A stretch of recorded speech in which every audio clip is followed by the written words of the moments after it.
There's a version of human history that begins around 5,000 years ago. Sumer, Egypt, the Indus Valley. That's where we're told civilization started. That's where our textbooks open. But here's what they don't tell you. 12,000 years ago, something happened.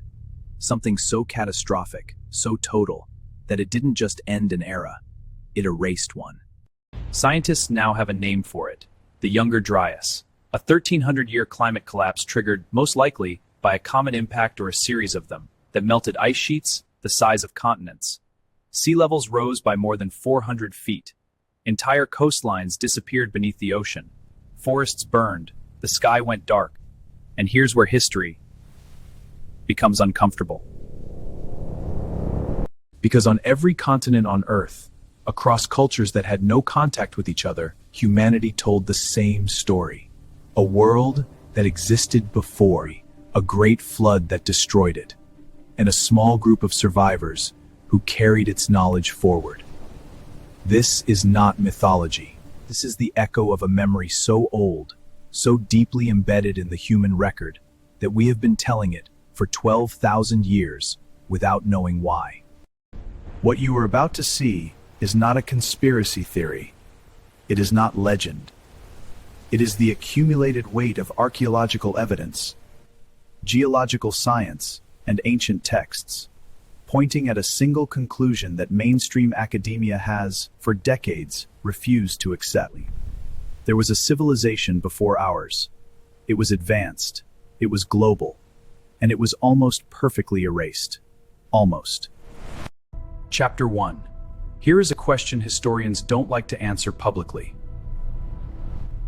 Modern humans, Homo sapiens with our exact brain size, our exact cognitive capacity, have existed for at least 300,000 years. 300,000 years of the same species, the same intelligence, the same hands, the same capacity for language, and for art, for problem solving. And yet, for 95% of that time, we apparently did nothing. No cities, no agriculture, no stone monuments, no writing systems, nothing that we would recognize as civilization. Then, suddenly, around 5,000 to 6,000 years ago, everything changes at once. Writing appears in Mesopotamia, in Egypt, in the Indus Valley, simultaneously, with no meaningful intermediate steps. The standard explanation is what archaeologists call the Neolithic Revolution, a gradual shift from hunter-gatherer life to farming, which then led to cities. It sounds logical, it seems orderly, it fits neatly into our understanding of progress. Except it doesn't. Because when you actually look at the evidence, when you examine the sites, the timelines, the artifacts, the Neolithic Revolution doesn't look gradual at all. It looks like it was already running on knowledge that came from somewhere else. Consider this. The earliest domesticated wheat strains we have found are genetically complex. They show evidence of selective breeding. It should have taken centuries of organized agricultural knowledge, but they appear fully formed in the archaeological record with no clear developmental sequence. The earliest known city of Jericho dates to approximately 9000 BCE. It has walls, multi-story buildings, a water tower, population estimates of up to 3,000 people, before what we consider the beginning of civilization. And then there is Göbekli Tepe. We'll return to that in the next chapter. But first, I want you to sit with the gap. The gap between 300,000 years of modern human existence and 5,000 years of recorded civilization. The gap between what our brains were capable of and what history says we were doing. The gap between where our oldest myths say we came from and what the archaeology is finally starting to confirm. Something doesn't add up, and the scientific community is beginning to admit it. In 2018, a team of scientists published a paper in the Journal of Geology. proposing that the Younger Dryas, that catastrophic 1300-year climate event beginning around 12,800 years ago, was triggered by a fragmented comet impact.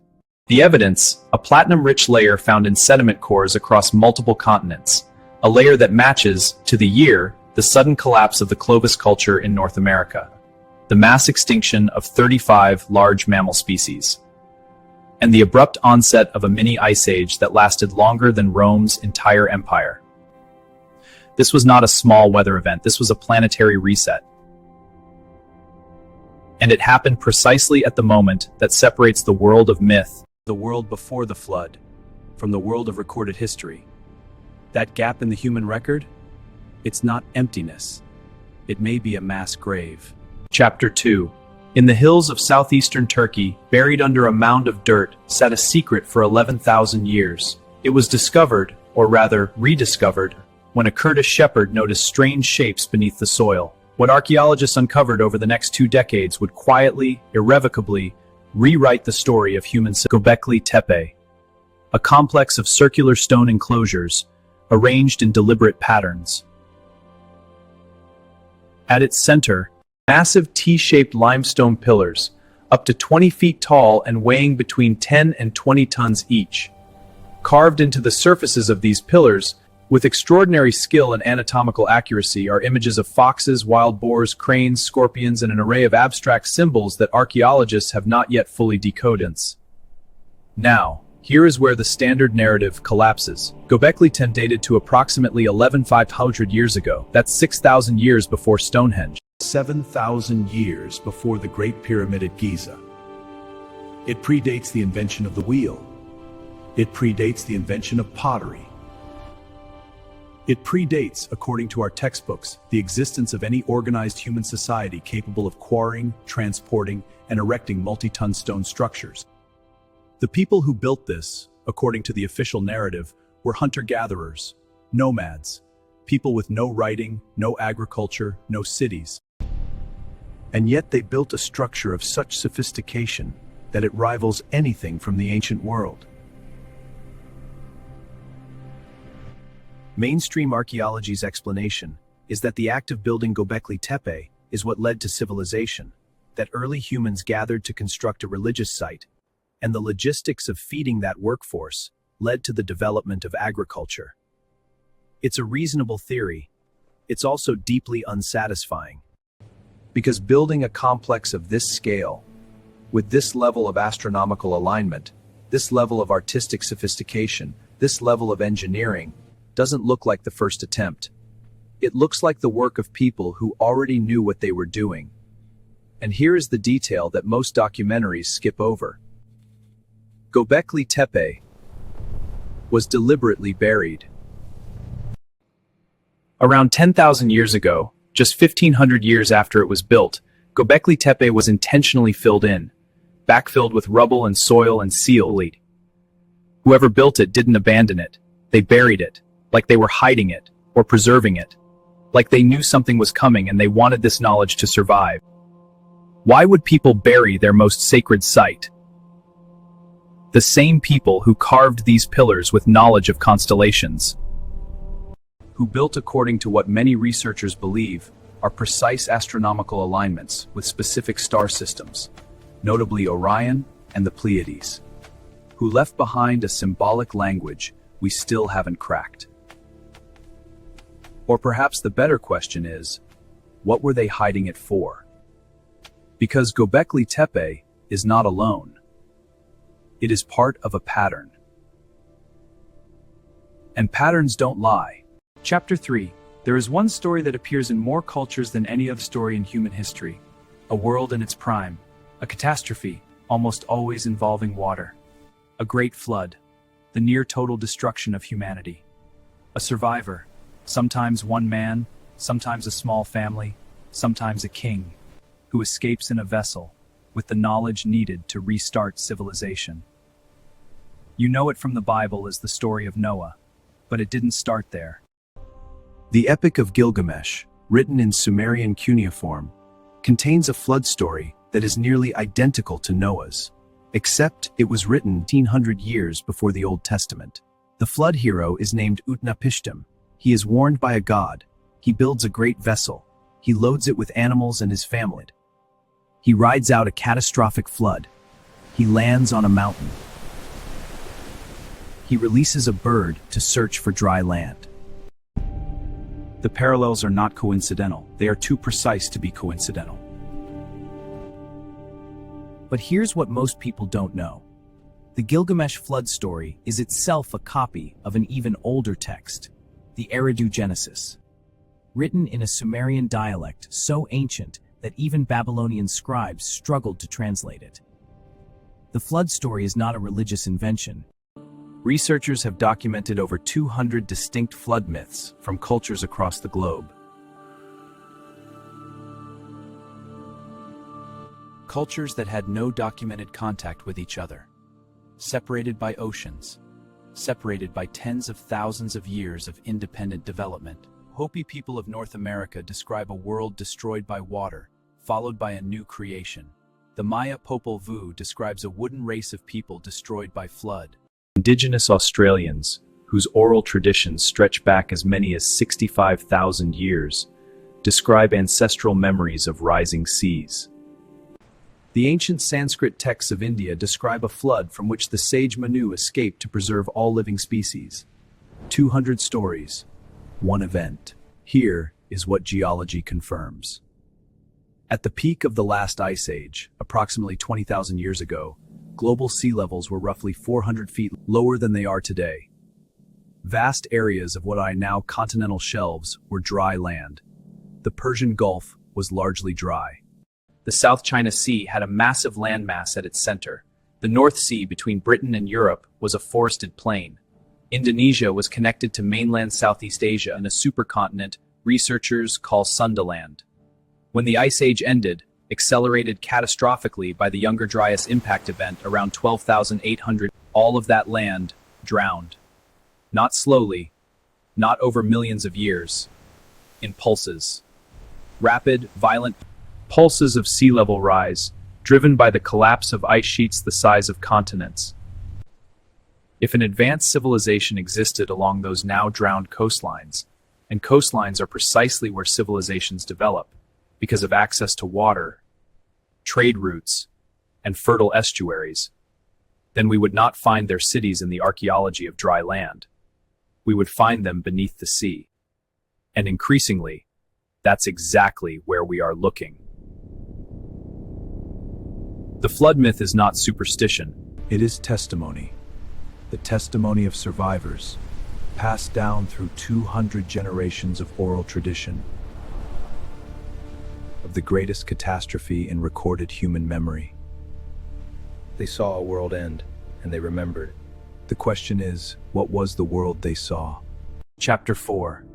The archaeological evidence hiding under the ocean. Structures, cities, anomalies that the official record can't explain. In 2001, oceanographers working for India's National Institute of Ocean Technology were conducting a sonar survey in the Gulf of Khambat off the coast of northwestern India. They were not looking for ancient cities. They were mapping the ocean floor. What their sonar revealed stopped the survey cold. At a depth of roughly 40 meters, lying beneath the silt of the Gulf floor, was a series of regular geometric structures, grids, right angles, patterns that do not occur in nature, the kind of patterns you see in city blocks, or building foundations, or walls. Marine archaeologists were called in. Underwater excavations recovered artifacts, wood samples, pottery, human teeth. Carbon dating placed the wood at over 9,500 years old, 9,500 years old, beneath the ocean, in a region that was dry land before the Younger Dryas sea level rise.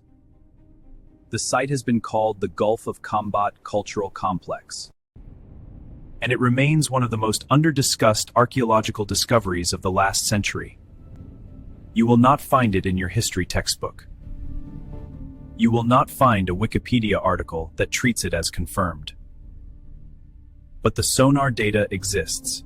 the carbon-dated artifacts exist.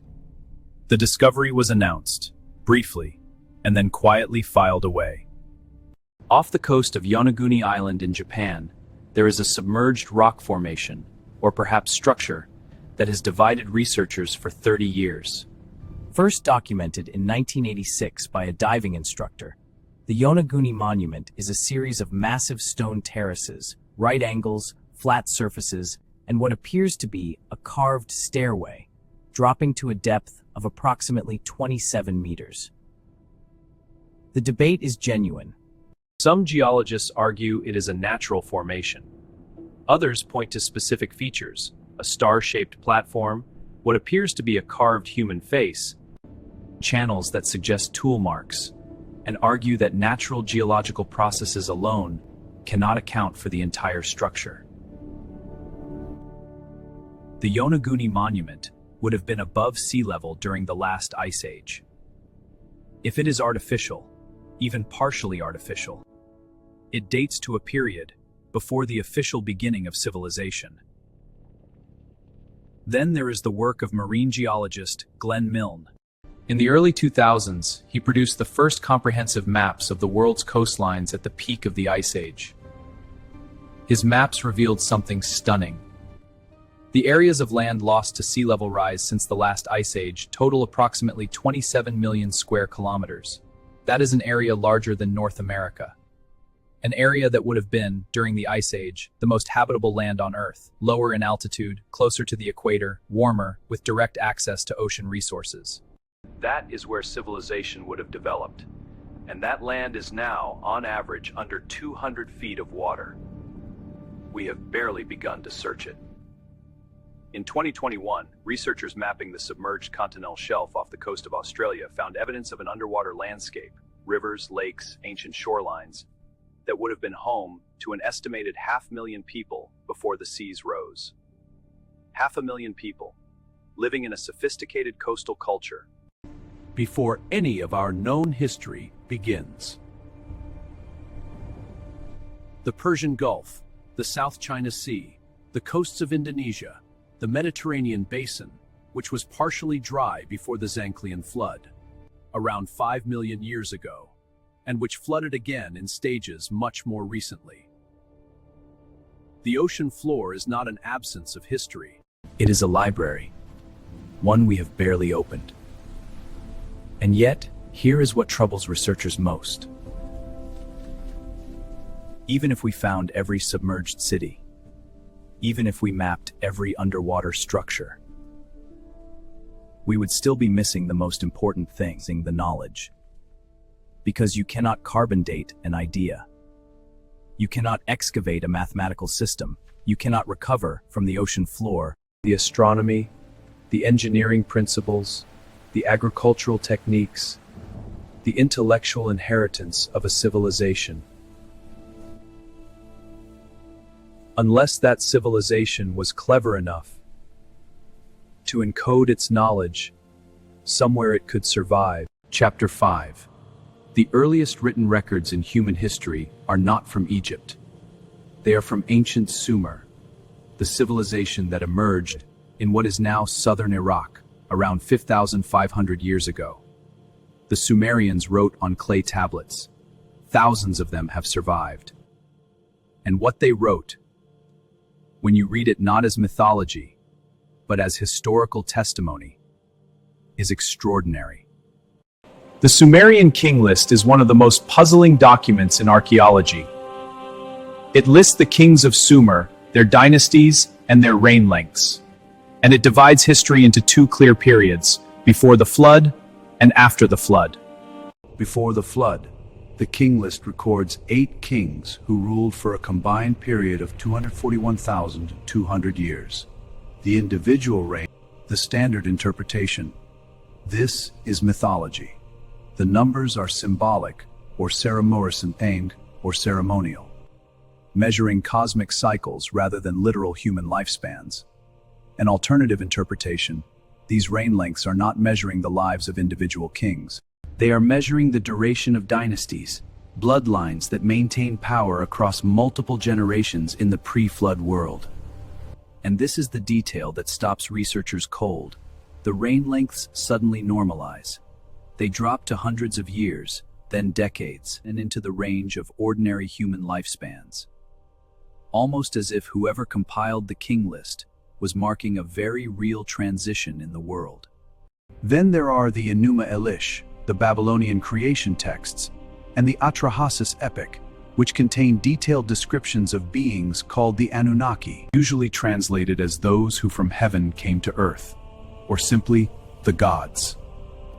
The Anunnaki are described not as supernatural beings, but as a civilization, a sophisticated group who inhabited the earth before humanity's current form, who taught early humans agriculture, law, mathematics, astronomy, who built the first cities, who maintained a written record of knowledge that stretched back, according to the texts, hundreds of thousands of years.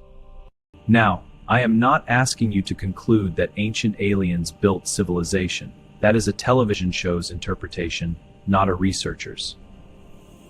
But I am asking you to consider a different reading of these texts. What if the Anunnaki were not gods from another planet, but the survivors of the pre-flood civilization? What if they were the people who came through the Younger Dryas, the ones who had kept the knowledge alive, who reintroduced civilization to a world that had been set back to zero?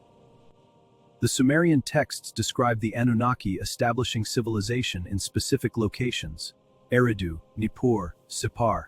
These are real places. The cities they describe are real cities.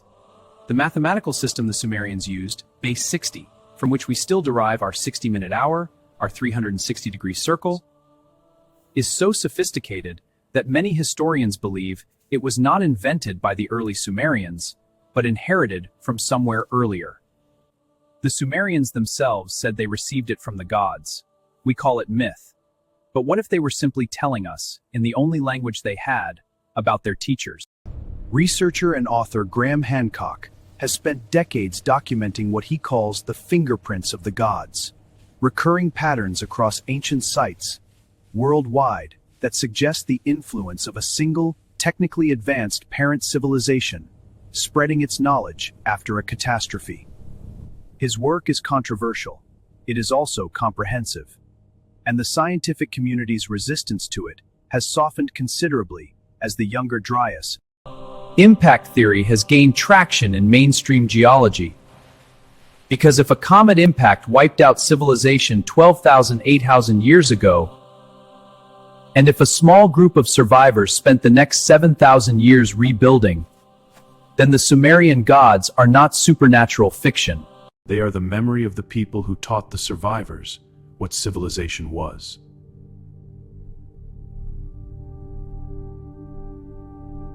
History is not a closed book. It is an ongoing investigation. And the deeper we dig, literally and figuratively, the more we find that what we were taught is only a fragment of the full story.